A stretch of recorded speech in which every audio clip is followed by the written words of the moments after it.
À la une de l'actualité, J-1 avant l'élection présidentielle au Venezuela, face à face Enrique Capriles, candidat de l'opposition, et Nicolas Maduro, que tous les sondages donnent gagnant. À suivre, l'analyse en plateau d'Adeline Joffre, doctorante à l'Institut des hautes études de l'Amérique latine, rattachée à l'Université Paris 3. Le nouveau procès de l'ancien président égyptien Hosni Moubarak, le premier avait été annulé pour vice de procédure. L'ex-Raïs est rejugé pour la mort de militants pendant la révolution et pour corruption. Nous irons au Caire. La suite de la tournée asiatique de John Kerry, dominée par la crise coréenne, le secrétaire d'État américain est en ce moment à Pékin. Il entend demander à la Chine de faire pression sur la Corée du Nord. Hier à Séoul, il a lancé une mise en garde. L'Amérique se défendra et défendra ses alliés si nécessaire. Voilà pour le sommaire. Bienvenue dans cette édition de France 24. Le Venezuela choisit demain dimanche le successeur d'Hugo Chavez, qui de Enrique Capriles, candidat de l'opposition, ou de Nicolas Maduro, pour remplacer le président décédé. Tous les sondages donnent gagnant l'actuel président par intérim, Laurence Cuvillier. Tout est prêt pour l'élection de ce dimanche au Venezuela. Les machines de vote électroniques ont été distribuées dans les 13 000 bureaux. Cette machine dispose d'un écran tactile sur lequel les électeurs choisissent leur candidat en appuyant sur sa photo. Le Venezuela va choisir le successeur d'Hugo Chavez, décédé le mois dernier après avoir passé 14 ans à la tête du pays. L'opposition a resserré les rangs derrière Enrique Capriles, soutenant ses promesses de combattre la corruption et de redynamiser l'économie. Mais il reste largement distancé dans les sondages par l'actuel président Nicolas Maduro. Le dauphin désigné de Chavez promet de continuer la révolution socialiste de son prédécesseur. Son vocabulaire envers son opposant a souvent frisé l'insulte. Il l'a également accusé de vouloir saboter l'élection. Ce vendredi, les autorités affirment avoir capturé des mercenaires colombiens en possession d'explosifs. Nous venons de déjouer un plan qui aurait perturbé le processus électoral ou l'après-élection. Sous l'ère Chavez, les électeurs vénézuéliens se sont familiarisés avec cette rhétorique et les rumeurs de conspiration. Selon certains analystes, c'était un moyen de détourner l'attention des problèmes économiques comme l'inflation galopante et les 30% de la population qui vivent encore dans la pauvreté.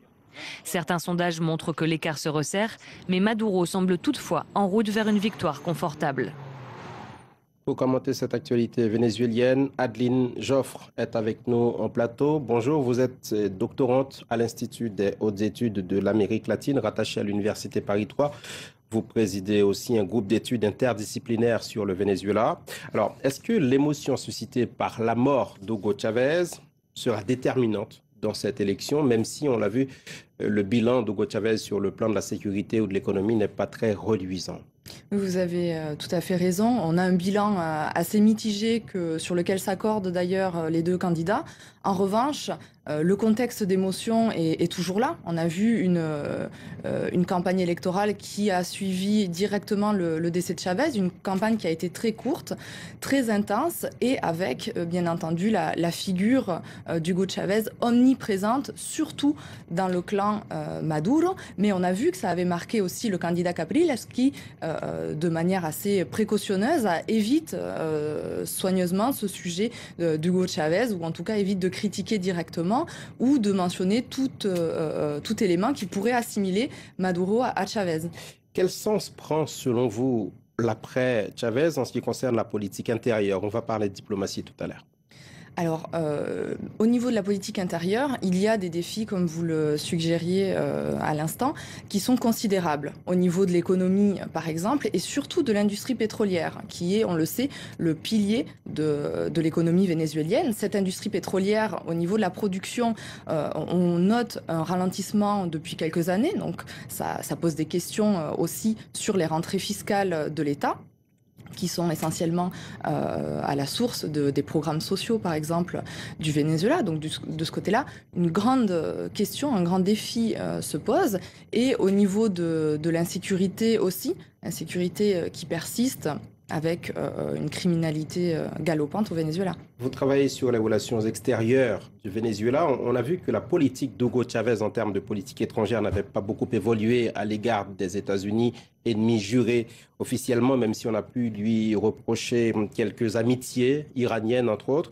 Quelle politique étrangère, selon vous, avec Capriles ou Maduro?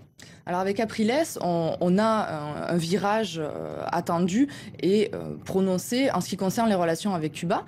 Il faut rappeler qu'aujourd'hui, cette relation avec Cuba est centrale. D'ailleurs, souvent, on appelle le Venezuela Cuba-Suela. Donc on a vraiment une fusion ou des relations qui sont très étroites entre les deux pays.